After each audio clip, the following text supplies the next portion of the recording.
Le travail est-il encore une source d'épanouissement personnel pour vous? C'est notre question sondage sur le site aime-le-média.ch. Qualité de vie au travail, un bilan à demi-teinte. Selon la dernière étude de l'OFS, la qualité de vie au travail en Suisse a évolué sur 10 ans, mais pas pour tout le monde. Si les salariés bénéficient en effet d'une plus grande autonomie et d'une meilleure sécurité de l'emploi et d'une hausse des salaires, la situation s'est détériorée pour les femmes et les jeunes, notamment confrontés à une perte de sens et à une hausse du stress. Le travail a-t-il toujours la même utilité et la même valeur? Comment faire face à des conditions de plus en plus précaires? Et devons-nous craindre que l'intelligence artificielle, par exemple, remplace nos emplois?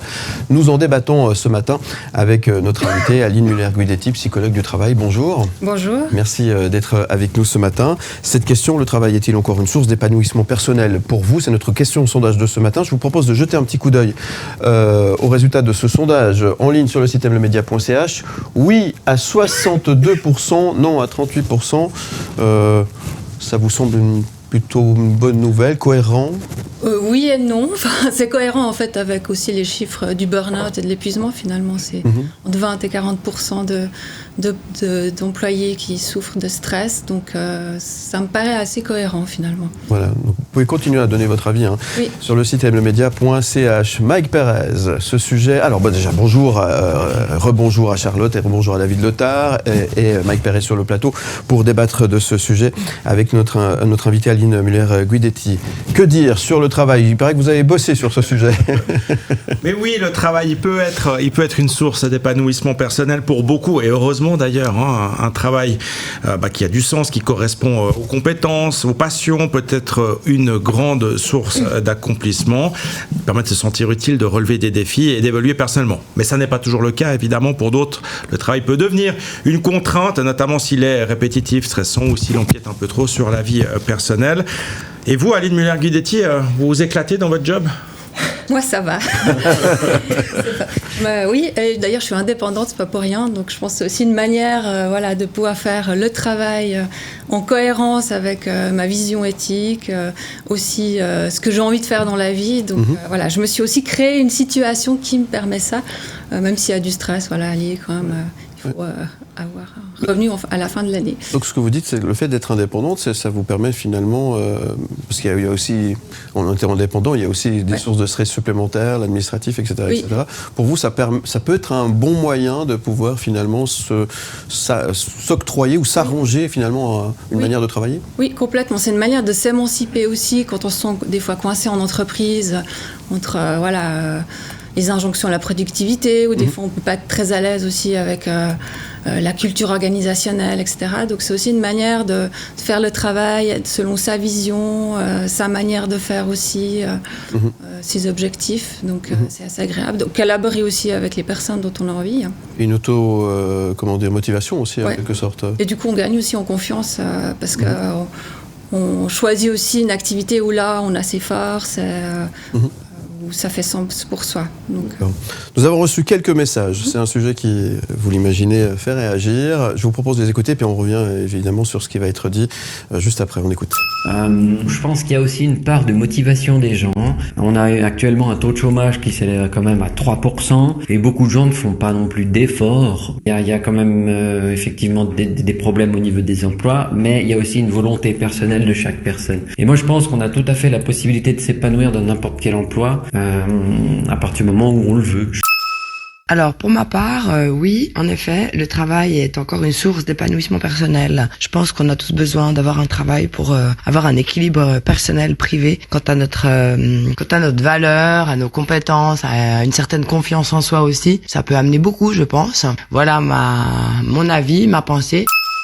Le boulot pour moi c'est assez simple. Je fais ce qu'on me demande et basta. Je ne fais rien de plus. Aucune reconnaissance de ma direction. Allez, ciao l'équipe. Un dernier témoignage fait sourire sur le plateau. On est assez dans cette tendance-là aujourd'hui ou pas? Qu'est-ce que vous faites comme constat, vous, en tant que professionnel ? Il y a un peu de tout, parce que c'est finalement quel sens chacun veut donner à son travail, puisqu'on n'a plus tellement de repères organisationnels qui donnent du sens, si ce n'est que le grand message depuis les années 1990, c'est qu'on va trouver l'épanouissement au travail ou le sens du travail, ce qui est aussi une manière de pouvoir s'aligner aux exigences et avoir l'impression que finalement l'entreprise prend soin des gens. Donc ça va être finalement très individuel aussi. Est-ce que finalement moi, c'est de m'éclater en dehors du travail, puis je vais supporter de faire un travail pas très agréable, ou bien je cherche à me développer, à faire quelque chose qui a du sens. Donc ça va être très différent d'une personne à l'autre. Le monde du travail, il a quand même changé. Là, on a l'impression qu'il y a eu la période Covid qui a changé quelques façons de penser, quelques règles aussi. Quand on parle à quelques patrons d'entreprise ou parlons des restaurateurs aussi, avec les difficultés qu'ils ont à trouver du personnel qualifié, qui fait le boulot, qui tient la route, etc. etc. C'est compliqué, vous l'avez constaté ça aussi, vous ? En tout cas, ce qui m'a frappé pendant le Covid, alors j'ai peut-être moins des gens qui sont dans la restauration, mais c'était vraiment des gens... Le Covid fait que le télétravail, en fait, a déconnecté encore plus les gens, finalement, du vivant. Oui. Parce qu'il y avait encore les collègues. Alors, quand on est derrière un ordi, ça les a connectés et déconnectés. Ça les a connectés à l'ordinateur, mais déconnectés, finalement, aux relations. La vraie vie, Puis j'étais étonnée que c'était plein de gens, finalement, assez qualifiés, ou même qui travaillaient pour une finalité sociale, qui était pleine de bon sens. Mais le fait d'être derrière à manipuler un ordinateur, donc on n'est plus dans le corps, on n'est plus dans le relationnel... On n'a plus de finalité non plus avec notre environnement écologique. Ça crée des malaises. Pour moi, il y a deux types de travail. Il y a le boulot passion. Nous, par exemple, dans le monde des médias, on a la chance effectivement de faire finalement ce qu'on aime vraiment, quoi. Ouais. Il y a des contraintes, mais effectivement, on compte pas. Parce qu'effectivement, c'est un boulot passion. Et puis, il y a les boulots alimentaires finalement. Et pour avoir côtoyé des fois effectivement des gens qui étaient juste là parce qu'il faut travailler, parce qu'il faut bien gagner sa vie pour payer les factures à la fin du mois, ça se ressent. Et je me dis, pour ces gens-là, mon Dieu, que le temps doit être long et les années aussi longues, parce que nous, effectivement, moi je le dis toujours, on fait ce travail dans le monde des médias, dans le monde de l'événementiel, dans le monde du sport, parce qu'on aime ça, parce qu'on est vraiment passionné. Et effectivement, ça nous pose pas de problème de nous lever à 5h du mat et puis de finir tard le soir. Mais quand je vois que ceux qui viennent en fait vraiment au travail en traînant un petit peu les pieds, quoi, et en fait en pensant à une seule chose, c'est à quelle heure je vais pouvoir me tirer à la fin de la journée. Non, ne donnez pas de nom. Je ne balancerai personne. Je me dis qu'effectivement, c'est pour eux, j'aimerais vraiment pas être à leur place, quoi. Ouais. Dire. C'est compliqué parce qu'effectivement, ça agit sur le moral, évidemment. Ça fait partie d'un équilibre, en fait. En fait, Et puis il y a 3 niveaux du sens. Donc il y aura le sens, est-ce que mon travail est utile ?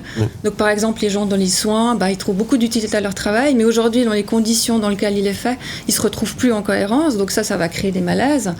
Et puis il y a des gens peut-être qui vont faire des travaux qui sont moins utiles, mais ils vont trouver de l'épanouissement parce que le contact avec les collègues se passe bien. Mais c'est vrai que j'ai remarqué qu'au moment où le contact avec les collègues s'effrite, souvent là, c'est le moment un peu de bascule. Parce que des fois, c'est ce qui fait qu'on tient, parce qu'on est content de retrouver ses collègues, d'échanger, etc. D'où l'ambiance au travail, les team building et autres petites bastringues sont importantes. Puis le rôle aussi du responsable, du chef. Mais c'est vrai, c'est tellement important. Il est au haut de la pyramide. Oui, mais alors là, je sais que je vais peut-être pas avoir de prime, mais c'est pas grave, je m'en fous. C'est très important. Le alors chef, que notre management est bienveillant. Il est en haut de la pyramide, c'est-à-dire qu'il doit donner un exemple. Et c'est pas évident pour lui. C'est pas évident pour cette personne-là de donner le ton. Souvent, je prends un exemple. Quand je vais dans une grande surface de magasin, sans citer de nom, on voit, il y a la photo du responsable qui est souvent à l'entrée, et je regarde souvent des fois la tête des vendeurs. Parce que moi j'ai fait vendeur autrefois, et je regarde souvent la tête et je vois tout de suite s'il tire la gueule ou autre. C'est qu'il ne faut pas chercher très loin. C'est que le responsable, soit il tire la gueule aussi, soit il les engueule toute la journée. Enfin, c'est pas évident. Donc il y a une responsabilité au niveau du responsable qui est très importante et qui donne le là pour la suite. Et puis dans les audios qu'on a pu écouter juste avant, il y a quelqu'un qui a dit quelque chose de très intéressant, avoir confiance en soi. Confiance en soi au travail. Et elle a raison, cette personne, sauf que c'est pas évident d'avoir toujours confiance en soi au travail. Et puis pour moi, la préoccupation la plus importante, c'est l'équilibre entre la vie professionnelle et l'à côté, parce que finalement nous passons plus d'heures au travail qu'à la maison. Comment trouver ce bon équilibre? Oui, il y a deux choses. D'une part, il y a de plus en plus de contrôles et de procédures dans le travail. Donc, c'est vrai que les cadres intermédiaires, s'ils entrent à fond là-dessus, c'est clair qu'on sait que les gens, plus il y aura un management par objectif, mais objectif en plus qui est imposé, plus il y a aussi des classements. Des fois, j'entends des classements d'employés à la fin de la semaine par rapport au nombre de démarchages qu'ils ont fait. C'est des trucs qui m'effraient. Et ça, il y a un énorme turnover dans ce type de poste. Donc, effectivement, comment on va incarner ce management? Est-ce qu'on va aussi laisser l'initiative et la liberté des gens de pouvoir proposer des choses? Ça aussi, l'autonomie qu'on a, ça impacte beaucoup sur la santé au travail. David. Et puis il y a une source de stress que j'ai remarqué aussi au fil des années. Une source de stress avec nos laptops, avec nos téléphones portables. Parce que finalement, le travail ne s'arrête pas à telle ou telle heure. Le travail continue le soir, parce qu'on reçoit des notifications, on reçoit des emails. Alors attention, je fais bien la différence entre urgence et pas urgence. Moi, je reçois certains messages qui ne sont pas urgents. Je ne vois pas pourquoi est-ce qu'ils m'envoient à telle et telle heure. Foutez-moi la paix, laissez-moi être en famille, à faire à un moment donné. Vous voyez ce que je veux dire? C'est ça, l'équilibre à trouver. Je ne parle pas de messages urgents. Enfin, je vois déjà Philippe qui m'envoie des messages. Je répète. En train de dire, mais j'ai jamais écrit que c'était pas Je urgent. ne vois pas de messages urgents. Je vais rien de messages urgents. Mais c'est une source de stress pour beaucoup aussi d'employés. C'est-à-dire qu'à un moment donné, où est la limite du travail? Où est-ce qu'elle s'arrête? Et elle doit s'arrêter à un moment donné. Elle doit s'arrêter à un moment donné, effectivement. Merci pour ce témoignage, mon cher David. Le travail est-il encore une source d'épanouissement personnel pour vous? On jette un petit coup d'œil à notre sondage sur le site mlemedia.ch. Alors, on en est où? 62, ça bouge pas beaucoup. 62%, vous dites oui, non à 38%. Votre avis nous intéresse. Ça se passe sur le site mlemedia.ch. J'ai noté, on va parler de ça tout à l'heure. À 10h dans mon bureau. Au revoir l'équipe au cas où. C'était sympa de bosser avec vous. Avec beaucoup de plaisir, David. Vous restez avec nous, on revient dans un instant avec notre invitée Aline Muller-Guidetti, psychologue du travail, et nos chroniqueurs. Et vous, bien évidemment, à tout de suite.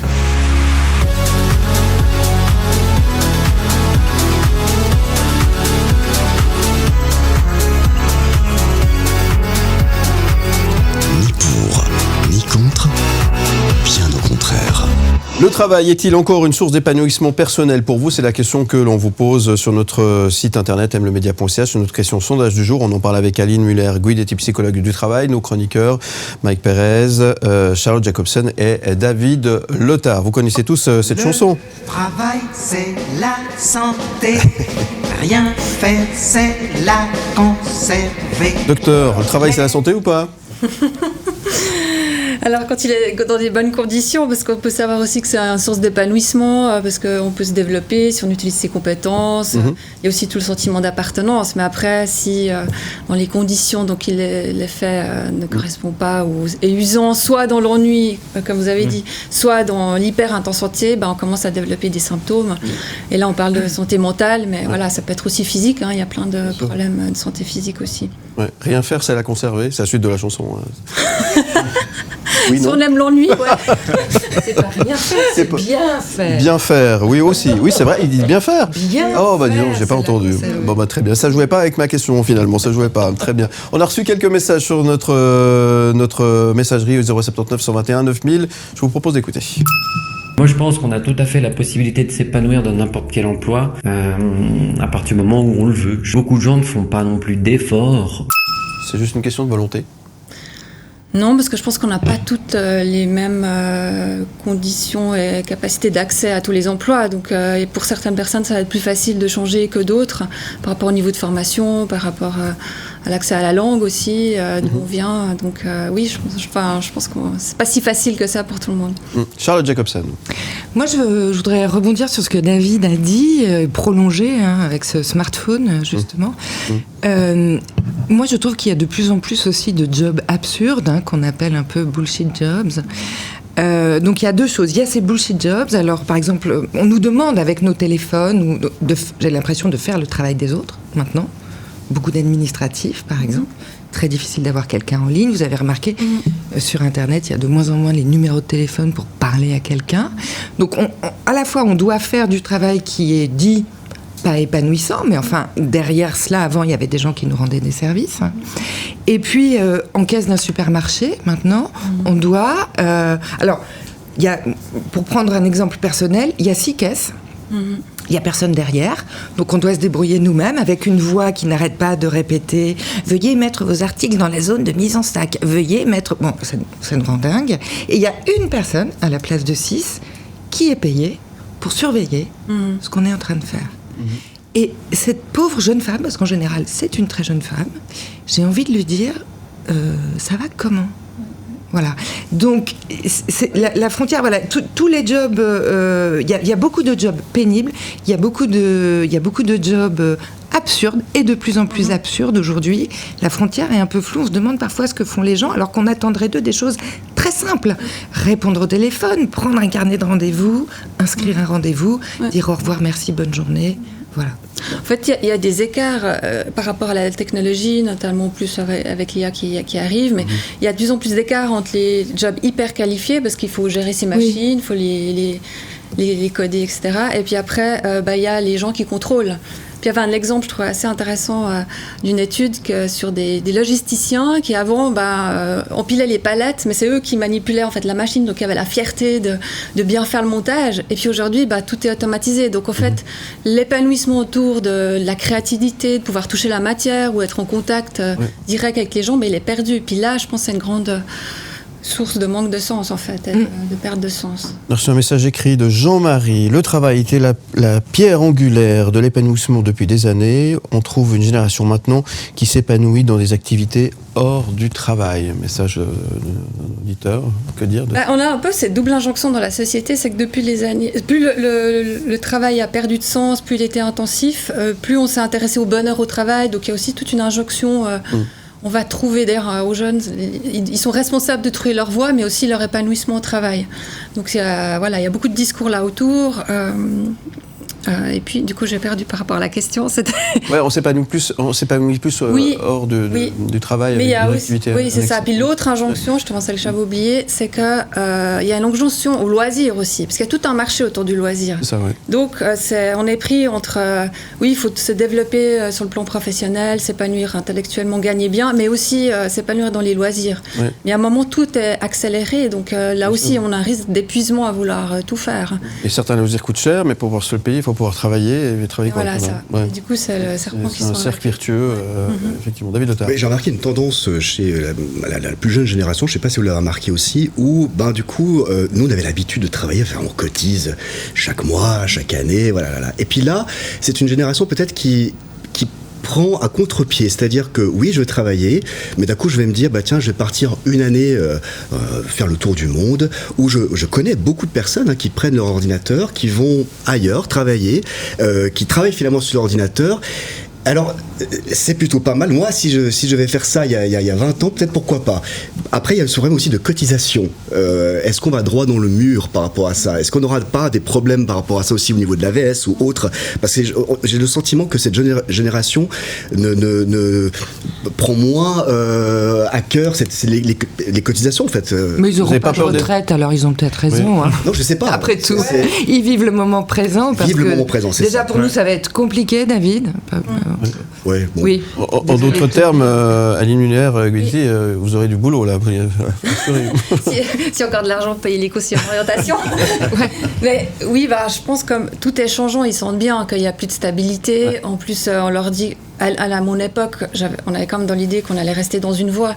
Aujourd'hui, le message, c'est que tout change, est dans les métiers, donc tu vas faire plusieurs métiers dans ta vie, mais on sait qu'on ne reste pas dans une entreprise. Enfin voilà, donc ça doit être extrêmement compliqué de se projeter pour les jeunes qui sont en repère identitaire en plus.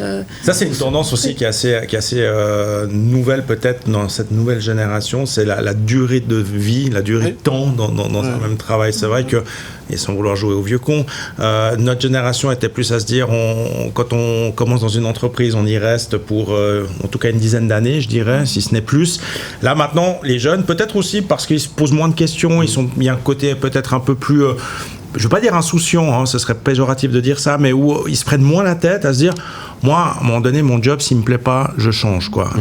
Et ça leur fait pas peur, effectivement, de ça les rend plus partir. créatifs aussi. De partir après quelques mois, même, simplement, ou très peu d'années, et de changer d'entreprise. Vous n'êtes pas vieux, Mike, c'est demain que vous serez vieux. Vous n'êtes pas encore vieux. Oui, mais je voulais dire, paradoxalement, on entend aussi qu'il y a de plus en plus de jeunes qui souffrent d'anxiété, hein, donc qui sont mal dans leur peau. Donc il y a peut-être une partie qui arrive à gérer ça, parce qu'intérieurement, ils se sentent assez solides. Et puis il y a toute l'autre partie, ce manque de repères, cette anxiété générale, ça les... Mais qu'est-ce qui a fait que ça a changé ? Qu'est-ce qui se passe là, justement ? Qu'est-ce qui s'est passé ? Pourquoi on sent aujourd'hui, on souffre de ceci, plus que peut-être il y a quelques années en arrière ? Est-ce qu'on ose plus en parler aujourd'hui ? Est-ce que ça a vraiment changé ? Je pense que les repères sont quand même moins stables. Avant, on avait quand même un peu les institutions qui accompagnaient, etc. Ou même la religion, tout à fait, au siècle passé. Donc là, il doit vraiment se débrouiller tout seul, mais dans un monde qui est hyper mouvant. Donc, et on voit aussi la situation géopolitique, on voit la situation climatique. Tout ça, c'est un ensemble de... C'est un ensemble. Très anxiogène, hein. C'est de plus en plus anxiogène. Et eux, ils doivent se construire là-dedans. Enfin, nous, on a une autre période de notre vie. David ? Non, mais je reprends juste, mais ça m'inquiète. Vraiment, la santé mentale des jeunes m'inquiète énormément. Mais vraiment. Je sais pas, qu'est-ce qu'on a laissé... Le constat est relativement médiocre. Hein, quand on voit le sondage que les gens sont plutôt heureux, tant mieux. Je suis très content pour eux, mais moi, c'est surtout les jeunes. J'ai un peu peur pour eux. Je veux juste prendre encore l'exemple d'un travail où j'étais très très brièvement, je vois que l'heure avance très vite, où un ancien travail où, par exemple, à midi, on prenait une vraie pause. Alors, on jouait au baby-foot, on discutait, on mangeait ensemble, c'était cool. Et là, maintenant, ils se reconnaîtront, et j'ai salué au passage ceux qui je sais qu'ils nous regardent. Aujourd'hui, ils ont des réunions, des colloques, ils peuvent plus manger, ou alors ils font des photocopies pour faire tout ce qu'il faut faire. Il n'y a plus de vraie pause. Tout le temps au travail. Et puis on mange à son bureau même. Et on mange, voilà. Et après le travail, je reprends ce que je disais, on répond encore aux mails, on répond bref, ça dure jusqu'à je ne sais pas quelle heure. C'est pas normal à un moment donné, parce que je pense qu'il y a une fragilité qui vient, qu'à un moment donné, il y a la santé mentale aussi prend un coup, et moi je trouve que c'est très très très préoccupant. On devrait à un moment donné, on doit se dire stop, non là je fais une pause, vous me cassez pas les bonbons, je fais cette pause pendant temps, et puis voilà. C'est le management qui doit évoluer aussi. Oui, je pense aussi. Parce que prendre une pause, si on a un manager qui vous oblige. Oui. Ne regardez pas comme ça. C'est important. Oui. Vous parlez comme ça, parce que c'est pas du tout ce qu'on fait. Non, mais il faut aussi qu'on ait une société qui valorise l'action, et on oublie que dans la contemplation, la pause, l'ennui, c'est les moments de créativité, c'est le moment de régénération. Oui. Et si c'est tellement important. Nous, on a des éclats de rire à la pause déjeuner dans notre petite cafétéria très humble, quand on fait des yahtsis et... Voilà, et ça, c'est important pour soi et pour les autres autour. Ouais, éclat de rire est synonyme de que vous foutez rien en fait. Pour certains patrons. Hein. Le travail est-il encore une source d'épanouissement personnel pour vous ? Merci d'avoir été nombreux à répondre à ce sondage sur le site mlemedia.ch, et merci pour vos nombreuses réactions que nous avons reçues par écrit ou messages vocaux. Et puis merci à Aline Muller-Guidetti, psychologue du travail, d'être venue ce matin. Le mot de la fin, il vous appartient. Ah oui. Ouais, je pense qu'il y a pas mal de choses à dire. Oui, il y a pas mal de choses. Il y a différents niveaux. Il y a déjà modifier l'imaginaire qu'on a autour du travail, pour ne pas tout miser sur le travail, s'épanouir au travail. Donc l'idée d'élargir aussi, et puis trouver peut-être son bonheur et le sens dans d'autres activités, avec d'autres types d'échanges aussi, pas que monétaires. Ensuite, c'est vrai qu'au niveau, on en a parlé, mais au niveau des organisations, revoir vraiment, laisser plus d'autonomie, faire confiance. Il y a vraiment un grand chantier à ce niveau-là. Alors agir tout seul, c'est compliqué, donc ça demande aussi agir collectivement, je dirais. Si vous souffrez au travail, n'agissez pas seul, mais regroupez-vous. C'est important. Merci en tous les cas d'être venu nous aider à débattre autour de ce sujet. Aline Muller-Guidetti, je rappelle que vous êtes psychologue du travail. David Letard, 30 secondes, vous avez 30 secondes. Alors deux choses, j'ai vu qu'il y a un très bel accompagnement pour les travailleurs en fait, donc il ne faut pas hésiter à parler. Et puis une chose que j'ai apprise au fil des ans, parfois c'est risqué, mais j'ai appris à dire non. Voilà, tout simplement. Donc parfois au travail. J'ai remarqué. Des fois c'est non. Mais non, je plaisante. Mais avec toujours bienveillance et avec amour de dire les choses, avec sincérité, sans tricher, mais parfois apprenons à dire non. Ça vous convient? Oui. J'ai passé une année, vous pouvez imaginer. Les syndicats, ils vont m'entendre. Bon, Charlotte, 30 secondes. Un livre, plutôt une collection chez Duno, avec une nouvelle collection qui s'appelle Efficacité et bien-être au travail, qui est à destination du grand public, hein, pas des entreprises. Et puis ce titre-là, qui vient de paraître en janvier, mettez votre Ikigai au service de votre réussite professionnelle. L'ikigai, c'est ce principe de vie japonais. Voilà, donc c'est un livre pratique, hein, c'est pas un livre de témoignages, il y a des exercices pratiques pour que chacun puisse faire le point sur sa manière d'être au travail et sur la façon d'éventuellement améliorer les choses. Voilà, on n'a pas trop le temps pour un deuxième. Vous avez encore 10 secondes, 20 10 secondes. secondes. SOS, travail sous tension, Fabrice Gatti. Voilà, défis et solutions pour un monde du travail en détresse. Voilà, dans la même veine, un livre pratique pour faire le point. Merci Charlotte Jacobsen. On se retrouve évidemment très très vite. Mike Pérez, encore les dernières 30 secondes. Si je trouve le temps, je lirai un des deux livres. Mais si Philippe me laisse le temps. Ah, ça y est. Mais pourquoi je vais passer là? Non, mais voilà, faites ce que vous aimez. Et puis voilà, c'est vrai que nous, comme je dis toujours, nous on a cette chance-là de faire ce qu'on aime. C'est une chance qu'on a et on en profite. Et je dirais pas que je lance pas de SOS, travail sous tension, mais ça m'intéresse quand même d'y jeter un œil. Et voilà, il aura sa prime. Je vous rappelle que vous retrouvez évidemment ce débat en podcast et en image sur le site mlemedia.ch. Merci à tous les quatre d'avoir participé à ce débat. Merci Aline Muller-Guidetti, psychologue du travail. Demain, on va parler de la Saint-Valentin, c'est le 14 février. Fêtez-vous la Saint-Valentin, sur le site mlemedia.ch. Dès maintenant, le sondage est en ligne. Fêtez-vous la Saint-Valentin. Excusez-moi d'être indiscret. Vous fêtez la Saint-Valentin? Non, vous irez voter. Et vous fêtez la Saint-Valentin. Ça sera évidemment la question que nous débattrons demain. Est-ce que c'est devenu une fête commerciale? Est-ce que c'est un peu une tradition qu'il faut maintenir ou pas? On en parlera avec Anne-Marie Philippe qui sera avec nous demain, rédactrice en chef de Paris Match, et qui sera là pour nous aider à débattre autour de cette question. Vos messages nous intéressent, vos réactions nous intéressent. Alors le sondage en ligne sur le site mlemedia.ch et vos messages par WhatsApp au 079 121 9000, messages écrits ou vocaux. Où tu veux, comme